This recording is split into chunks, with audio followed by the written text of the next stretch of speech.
നമസ്കാരം മലയാളി വാർത്തയിലേക്ക് സ്വാഗതം. കോയമ്പത്തൂർ പൊള്ളാച്ചിയിൽ മലയാളി പെൺകുട്ടിയെ അതിക്രൂരമായി വീട്ടിൽ കയറി കുത്തിക്കൊലപ്പെടുത്തിയ സംഭവത്തിൽ ഇപ്പോൾ കൂടുതൽ വിവരങ്ങൾ പുറത്തുവരികയാണ്. ആദ്യമൊക്കെ പ്രണയം നിരസിച്ചതിന് പിന്നിലുള്ള വൈരാഗ്യമാണ് കൊലപാതകത്തിലേക്ക് നയിച്ചതെന്നാണ് റിപ്പോർട്ടുകൾ പുറത്തു വന്നിരുന്നത്. എന്നാൽ പിന്നീട് ഇപ്പോൾ വരുന്ന വാർത്തകൾ അനുസരിച്ച് ഇവരുടെ വിവാഹം നിശ്ചയിക്കുന്ന ഒരു അവസ്ഥയിലേക്ക് വരെ എത്തിയിരുന്നു. പിന്നീടാണ് ഇതിൽ നിന്ന് ചില പ്രശ്നങ്ങൾ കാരണം പിന്മാറുകയും ഇവർക്കിടയിൽ ഉണ്ടായ തർക്കമാണ് ഒരു കൊലപാതകത്തിലേക്ക് നയിച്ചതെന്നാണ് ഇപ്പോൾ വരുന്ന വാർത്തകൾ. ഉദുമൽപേട്ട റോഡ് അണ്ണാനഗർ സ്വദേശിയും സ്വകാര്യ പണമിടപാട് സ്ഥാപനത്തിലെ ജീവനക്കാരനുമായ പ്രവീൺ കുമാറാണ് അറസ്റ്റിലായത്. കോയമ്പത്തൂരിലെ സ്വകാര്യ കോളേജിലെ 2ാം വർഷ BSc കമ്പ്യൂട്ടർ സയൻസ് വിദ്യാർത്ഥിനിയാണ് അശ്വിക. പിന്നീടാണ് കൂടുതൽ വിവരങ്ങൾ പുറത്തു വരുമ്പോഴാണ് ഇരുവരും പ്രണയത്തിലായിരുന്നു എന്നുള്ള റിപ്പോർട്ടുകൾ പുറത്തു വരുന്നത്. ആദ്യമൊക്കെ തന്നെ ഈയൊരു കൊലപാതക വാർത്ത പുറത്തു വന്നപ്പോൾ വിവാഹാഭ്യർത്ഥന അത് നിരസിച്ചതാണ് കൊലപാതകത്തിലേക്ക് നയിച്ചതെന്നായിരുന്നു. അതിൻ്റെ വൈരാഗ്യത്തിലാണ് യുവാവ് പെൺകുട്ടിയെ കൊലപ്പെടുത്തിയത് എന്നൊക്കെയായിരുന്നു. പക്ഷേ ഇപ്പോൾ കൂടുതൽ വിവരങ്ങൾ പുറത്തു വരുമ്പോഴാണ് ഇരുവരും തമ്മിൽ പ്രണയത്തിലായിരുന്നു, അതിനിടയിൽ ഉണ്ടായിട്ടുള്ള പ്രശ്നങ്ങളാണ് ഇപ്പോൾ ഒരു കൊലപാതകത്തിലേക്ക് നയിച്ചതെന്നാണ് അറിയാൻ സാധിക്കുന്നത്. രക്ഷിതാക്കൾ ജോലിക്ക് പോയ സമയത്താണ് വിദ്യാർത്ഥിനി വീട്ടിൽ തനിച്ചാണെന്ന് മനസ്സിലാക്കിയ പ്രവീൺ കുമാർ വീട്ടിൽ അതിക്രമിച്ചു കയറി അതിക്രൂരമായി കുത്തുകയായിരുന്നു. കഴുത്തിലും നെഞ്ചിലും ഗുരുതര പരിക്കേറ്റ പെൺകുട്ടിയുടെ കരച്ചിൽ കേട്ട് ഓടിയെത്തിയ അയൽവാസികൾ ആശുപത്രിയിൽ എത്തിച്ചെങ്കിലും രക്ഷിക്കാനായില്ല. സംഭവസ്ഥലത്ത് നിന്ന് കടന്നു കളഞ്ഞ പ്രവീൺ കുമാർ പിന്നീട് വെസ്റ്റ് പോലീസിൽ കീഴടങ്ങുകയായിരുന്നു. പെൺകുട്ടിയുടെ വീടിന് തൊട്ടടുത്താണ് ഈ പറയുന്ന യുവാവും താമസിച്ചിരുന്നത്. ഏകദേശം 5 വർഷത്തോളമാണ് ഇരുവരുടെയും കുടുംബങ്ങൾ ഒരുമിച്ച് അടുത്തടുത്തായി താമസിച്ചിരുന്നത്. ഈ സമയത്താണ് പ്രവീൺ പെൺകുട്ടിയുമായി പരിചയത്തിലായത്. അവിടെ വെച്ച് 2 വർഷം മുമ്പ് അശ്വികയുമായി പ്രണയത്തിലായിരുന്നുവെന്നാണ് റിപ്പോർട്ടുകൾ പുറത്തു വരുന്നത്. തുടർന്ന് ഇരുവരുടെയും വീട്ടുകാർ ഇവരുടെ വിവാഹം നടത്താനും തീരുമാനിച്ചിരുന്നു. എന്നാൽ അശ്വിക ആൺകുട്ടികളുമായി അടുത്ത് ഇടപഴകുന്നത് പ്രവീൺ ഇഷ്ടമായിരുന്നില്ല. ഇക്കാര്യത്തിൽ ഇരുവരും തമ്മിൽ പലപ്പോഴും തർക്കങ്ങളുണ്ടായിരുന്നു. പിന്നീട് അണ്ണാനഗറിലേക്ക് താമസം മാറിയ പ്രവീൺ പെൺകുട്ടിയെ ഇടയ്ക്കിടെ ഫോണിൽ വിളിച്ച് ശല്യപ്പെടുത്തിയിരുന്നുവെന്നും പോലീസ് പറയുന്നു. സംഭവത്തിന്റെ തലേ ദിവസവും പെൺകുട്ടി സുഹൃത്തുക്കളുമൊത്തുള്ള ചിത്രങ്ങൾ സമൂഹ മാധ്യമങ്ങളിൽ പോസ്റ്റ് ചെയ്തു. ഇത് പ്രവീൺ കാണാനിടയായി. ഇതേ തുടർന്ന് പ്രകോപിതനായിട്ടാണ് ഇയാൾ വീട്ടിലെത്തി പെൺകുട്ടിയെ ആക്രമിച്ചത്. മൃതദേഹം സർക്കാർ ആശുപത്രിയിൽ പോസ്റ്റ്മോർട്ടത്തിന് ശേഷം ബന്ധുക്കൾക്ക് വിട്ടു നൽകി. കോളേജ് സുഹൃത്തുക്കൾക്കൊപ്പമുള്ള ഫോട്ടോകളാണ് അശ്വിക വാട്സപ്പ് സ്റ്റാറ്റസായി പോസ്റ്റ് ചെയ്തത്. ഇങ്ങനെ ചെയ്യരുതെന്ന് പ്രവീൺ അശ്വികയെ ഉപദേശിച്ചു. എന്നാൽ പെൺകുട്ടി അതിന് തയ്യാറായില്ല. മാത്രമല്ല പോസ്റ്റ് ചെയ്യുന്നത് തുടരുകയും ചെയ്തു. ഇത് മാത്രമാണ് കാരണം. 2 മാസങ്ങൾക്ക് മുമ്പ് പെൺകുട്ടി അടുത്ത ബന്ധുവുമായുള്ള ചിത്രം സ്റ്റാറ്റസായി പോസ്റ്റ് ചെയ്തു.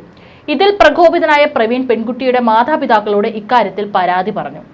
എന്നാൽ മകളെ സംശയിക്കുന്നതും മാനസികമായി പീഡിപ്പിക്കുന്നതും മനസ്സിലാക്കിയ മാതാപിതാക്കൾ പ്രവീണിനോട് ബന്ധം ഉപേക്ഷിക്കാൻ ആവശ്യപ്പെട്ടു. തുടർന്ന് 2 മാസം മുമ്പ് ആ ബന്ധം അവസാനിപ്പിച്ചു. ഇതിനിടെ ഏറ്റവും വെറുക്കപ്പെട്ട വ്യക്തി എന്ന അടിക്കുറിപ്പോടെ അശ്വിക തന്റെ ഇൻസ്റ്റഗ്രാം അക്കൗണ്ടിൽ ഒരു ആനിമേറ്റഡ് ഫോട്ടോ പോസ്റ്റ് ചെയ്യുകയും തിങ്കളാഴ്ച അത് തന്റെ വാട്സപ്പ് സ്റ്റാറ്റസായി സൂക്ഷിക്കുകയും ചെയ്തു. ഫോട്ടോ കണ്ട പ്രവീൺ കുമാർ രോഷാകുലനായി. തുടർന്ന് പ്രവീൺ പെൺകുട്ടി തനിച്ചായിരുന്നപ്പോൾ വീട്ടിലെത്തി തർക്കത്തിലേർപ്പെട്ടു. തർക്കത്തിലൊടുവിലാണ് പേനാകത്തി ഉപയോഗിച്ച് പ്രവീൺ അശ്വികയുടെ കഴുത്തിൽ കുത്തിയത്. പേനാകത്തി പൊട്ടിയപ്പോൾ അടുക്കളയിൽ നിന്നെടുത്ത കത്തി ഉപയോഗിച്ച് ശരീരത്തിൽ 3 ഇടങ്ങളിലായി കുത്തി. തുടർന്ന് പ്രതി വീട്ടിൽ നിന്ന് ഓടി രക്ഷപ്പെട്ടു. പിന്നീട് പോലീസ് സ്റ്റേഷനിലെത്തി കീഴടങ്ങുകയായിരുന്നു. ഉച്ചയ്ക്ക് 12:30 വീട്ടിൽ തിരിച്ചെത്തിയ അശ്വികയുടെ പിതാവ് കണ്ണൻ രക്തം വാർന്ന് അബോധാവസ്ഥയിൽ കിടക്കുന്ന മകളെ കണ്ടത്. ഉടൻ തന്നെ പൊള്ളാച്ചി ഗവൺമെന്റ് ആശുപത്രിയിലേക്ക് കൊണ്ടുപോയെങ്കിലും ജീവൻ രക്ഷിക്കാനായില്ല. അറസ്റ്റ് രേഖപ്പെടുത്തി പ്രവീണിനെ റിമാൻഡ് ചെയ്തിരിക്കുകയാണ്. ഇത്തരം വാർത്തകൾ വരുമ്പോൾ പ്രണയമെന്ന വാക്കിന്റെ ന്യായീകരണം അർഹിക്കുന്നുണ്ടോ എന്നറിയില്ല. ഇത്തരത്തിലുള്ള കൊലപാതകങ്ങൾ ജീവനെടുക്കുന്ന മനോഭാവത്തിൽ എവിടെയാണ് സ്നേഹവും പ്രണയവും എന്നുള്ളൊരു ചോദ്യമാണ് എല്ലാവർക്കും ചോദിക്കാനുള്ളത്. നിരാശയും നഷ്ടബോധവും നിയന്ത്രിക്കാനാകാത്ത മനുഷ്യർ മാനസിക വൈകല്യമുള്ളവരെ പോലെയാണ് പെരുമാറുന്നത്. പ്രത്യാഘാതങ്ങൾ ചിന്തിക്കാനാകാത്ത കുറ്റവാളികളായി മാറുന്നവരാണെങ്കിൽ അവർ സമൂഹത്തിന് തന്നെ ഒരു ഭീഷണിയാണ്.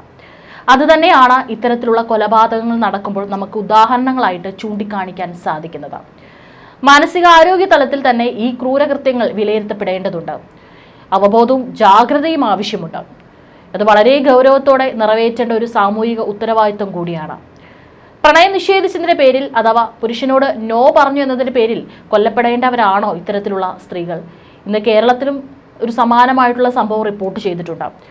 ഇന്ന് മുനമ്പത്ത് ഒരു പള്ളിപ്പുറത്ത് യുവതിയെ ജീവിത പങ്കാളി തന്നെ വെട്ടിക്കൊലപ്പെടുത്തിയിരിക്കുകയാണ്. അതിക്രൂരമായി തന്നെയാണ് ഈ ഒരു യുവതിയെയും യുവാവ് കൊലപ്പെടുത്തിയിരിക്കുന്നത്. പനമ്പള്ളി നഗർ സ്വദേശിനി പ്രീത 43 വയസ്സാണ്. ഭർത്താവ് തൈപ്പറമ്പിൽ വീട്ടിൽ സുരേഷാണ് വെട്ടിക്കൊന്നത്.